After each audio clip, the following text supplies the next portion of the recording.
Be me, 25, living in a major city. Working a barista job that I tell people is a temporary ironic statement against corporate culture. In reality, it pays my half of the rent for a tiny apartment and not much else.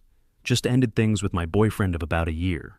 The final straw was him suggesting our big anniversary trip should be a week of camping, to reconnect with nature and save money for a down payment.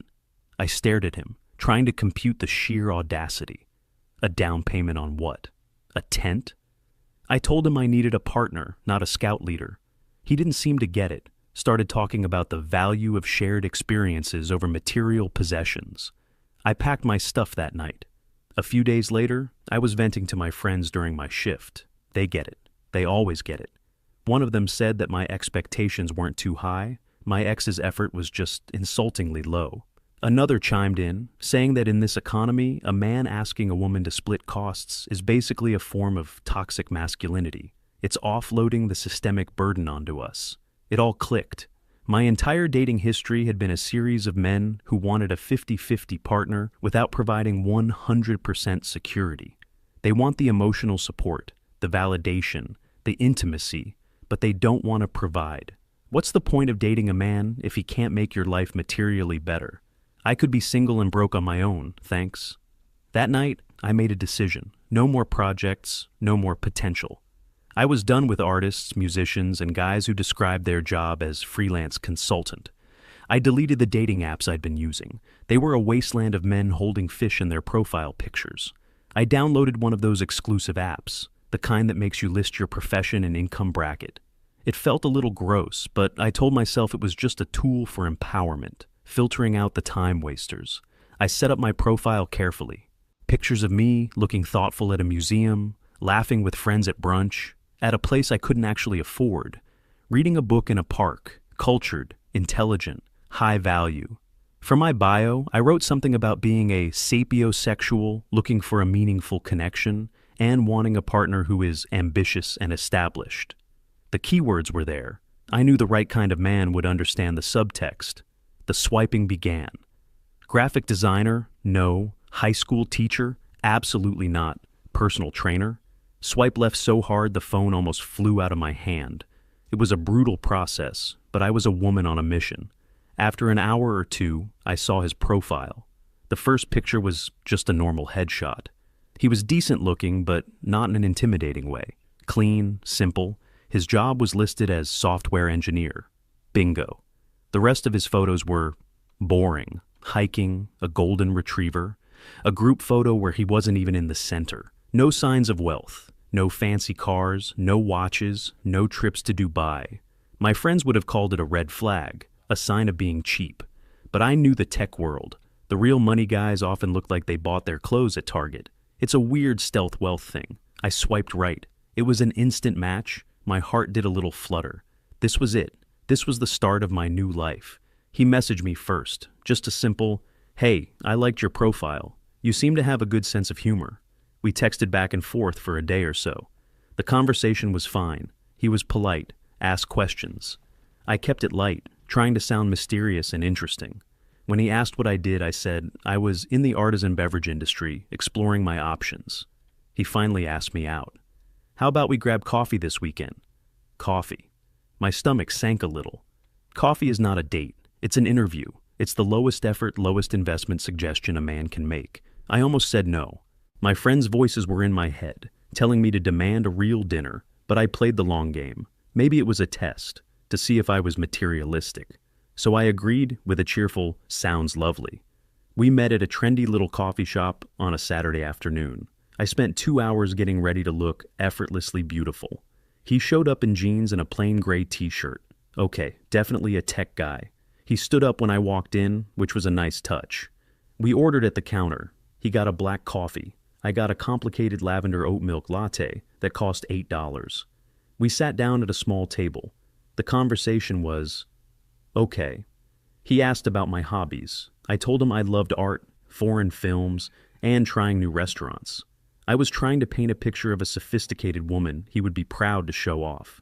He talked about his work for a bit, something about coding and algorithms. It went completely over my head.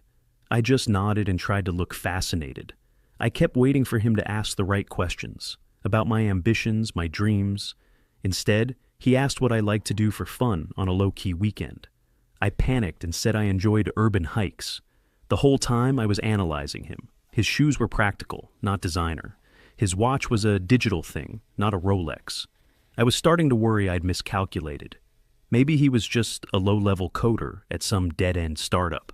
Then he mentioned a ski trip he took to Colorado a few months back. Ah, there it was. Skiing is not a poor man's hobby. My confidence returned. The conversation eventually died down.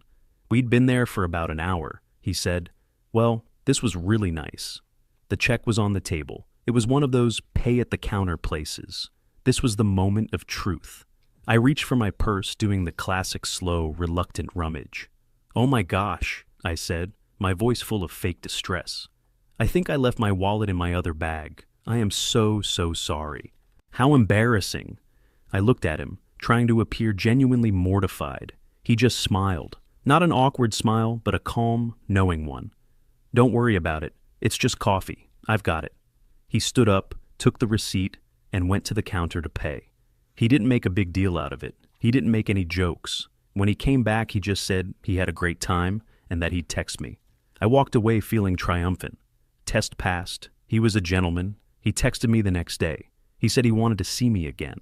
This time I decided I would set the standard. I replied, "I'd love that.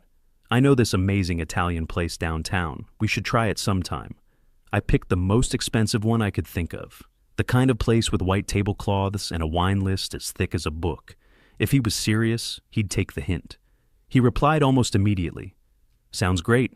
How's Friday night?" My heart soared. It was working. Friday came. I wore a black dress that I'd bought on credit, telling myself it was an investment.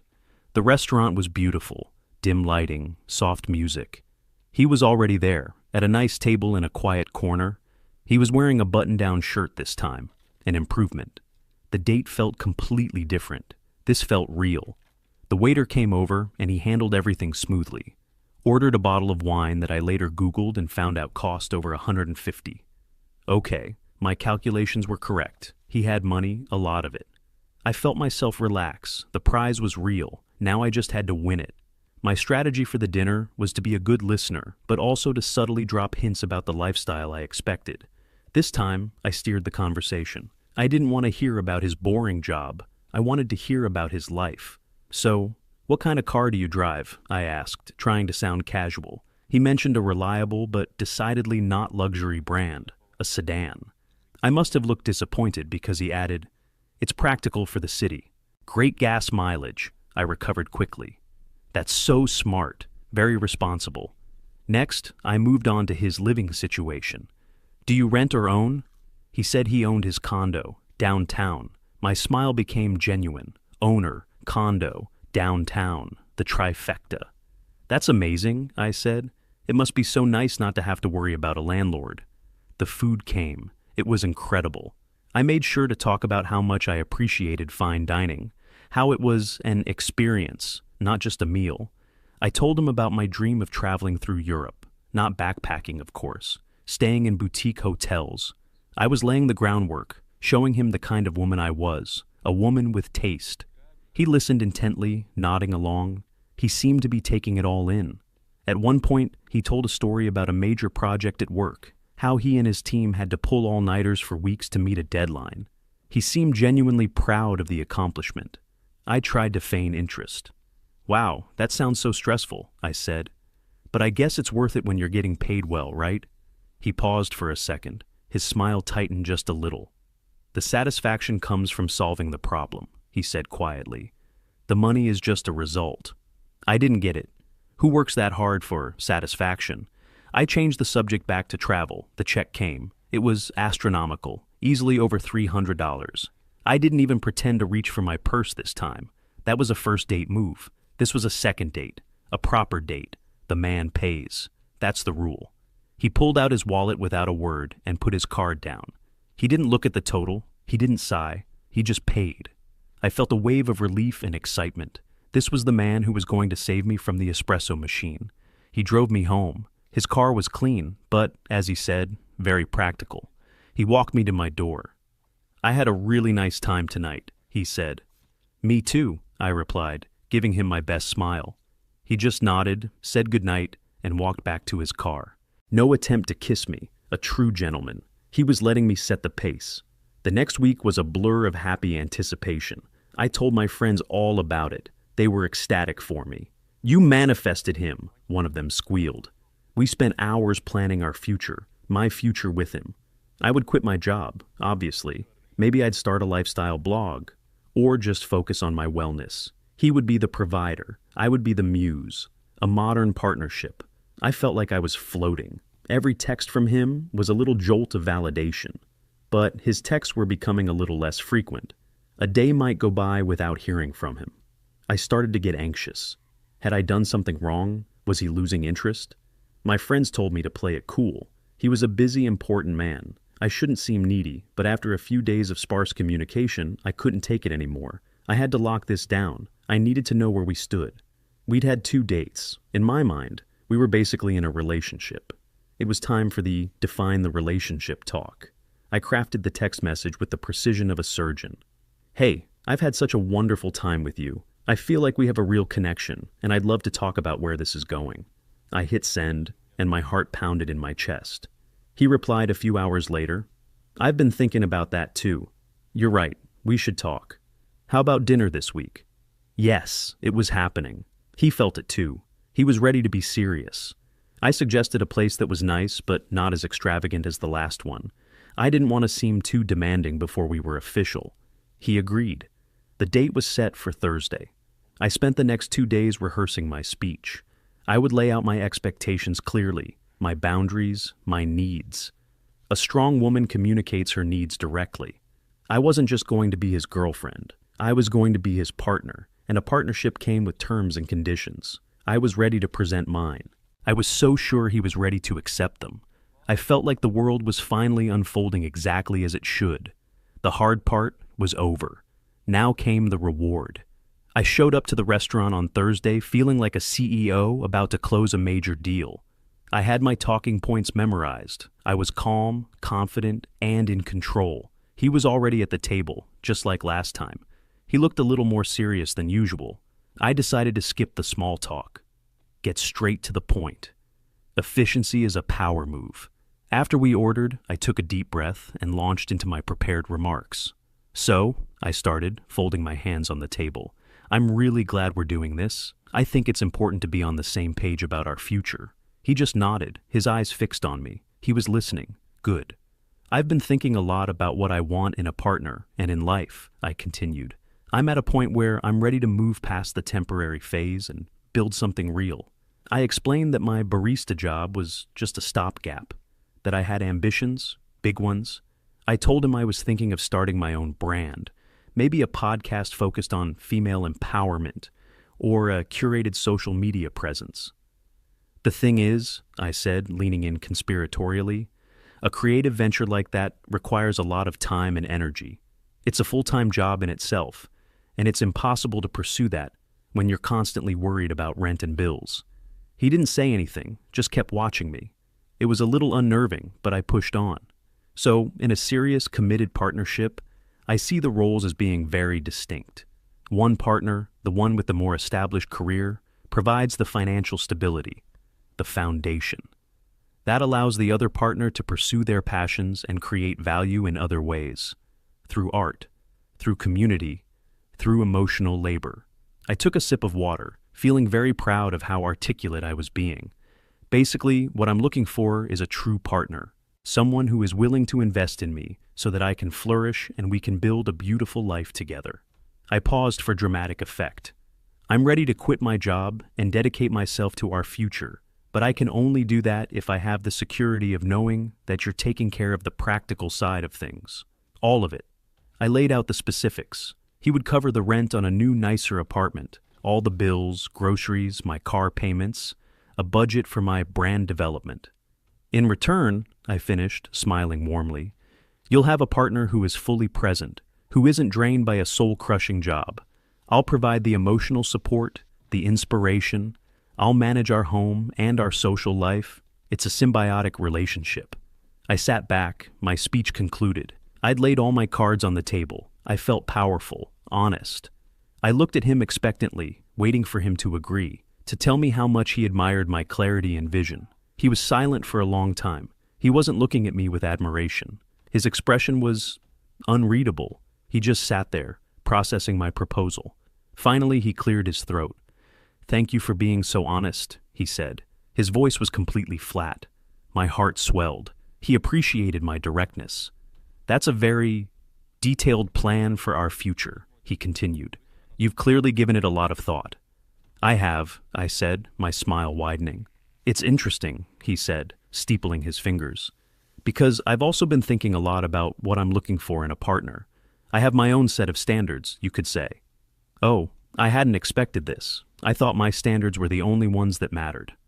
"I'm looking for a partner too," he said, his eyes meeting mine. "And partner means someone who contributes, not just financially, but someone who adds value to my life, just as I hope to add value to hers." He started to tick things off on his fingers, almost like he was mocking me. "First, I'm looking for someone who is curious about the world and about me. In the hours we've spent together, you've never asked me a single meaningful question about my work, my passions, or what drives me. You've asked what I do, what I own, and what I earn." My smile faltered. "Second," he went on, his voice still calm and even, "I'm looking for someone with integrity. Someone who, for example, wouldn't pretend to forget their wallet on a first date as a test." My face went hot. He knew. He'd known the whole time. "Third, I want a partner who has her own ambitions and is actively working towards them, not waiting for someone to finance them. You say you want to start a brand or a podcast. That's great. What have you done to start? Have you recorded a single episode, designed a logo, written a business plan, or is the plan just to have me pay for it?" I opened my mouth to defend myself, but no words came out. "You've presented me with a business proposal," he said, his voice becoming sharper. "You've outlined your terms of service. You'll provide emotional support in exchange for a fully funded lifestyle, but that's not a partnership. A partnership is two people building something together. You're not asking to build with me. You're asking me to build a pedestal for you." The blood was pounding in my ears. The other diners seemed to fade away.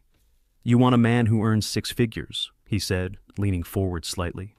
"But you seem to have forgotten that a man who has worked hard enough to earn that kind of money has also learned a thing or two. He's learned how to spot a bad investment. He's learned the value of a genuine connection. He's learned that his time, his energy, and his resources are valuable, and they should be shared with someone who appreciates him as a person, not as a provider." He stopped. The silence in our little bubble was deafening. "You've passed your judgment on me based on my income," he said softly. "Now I'm passing my judgment on you based on your character. I'm sorry, but you don't meet my standards." It felt like a physical blow. The air was knocked out of my lungs. He reached into his pocket and pulled out some cash. He counted out enough for his meal and drink, and a generous tip on his half. He placed the money neatly on the table. "That should cover my share," he said, standing up. He looked down at me one last time. There was no anger in his eyes, just a sort of clinical disappointment. "I genuinely hope you find what you're looking for," he said. And then he turned and walked out of the restaurant. I just sat there, staring at the empty chair across from me. The waiter came by a few minutes later, looking from me to the cash on the table, a confused expression on his face. Will that be all, miss?" he asked timidly. I looked down at the bill. It wasn't as much as the last place, but it was still more than I had in my bank account. I had maybe $50 to my name until my next paycheck. The bill was for over $100. My face burned with a level of humiliation I had never experienced.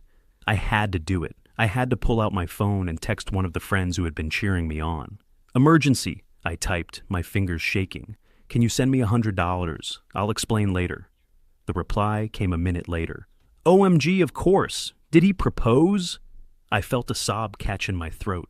The next few weeks were a miserable fog. I didn't tell my friends what really happened. I couldn't.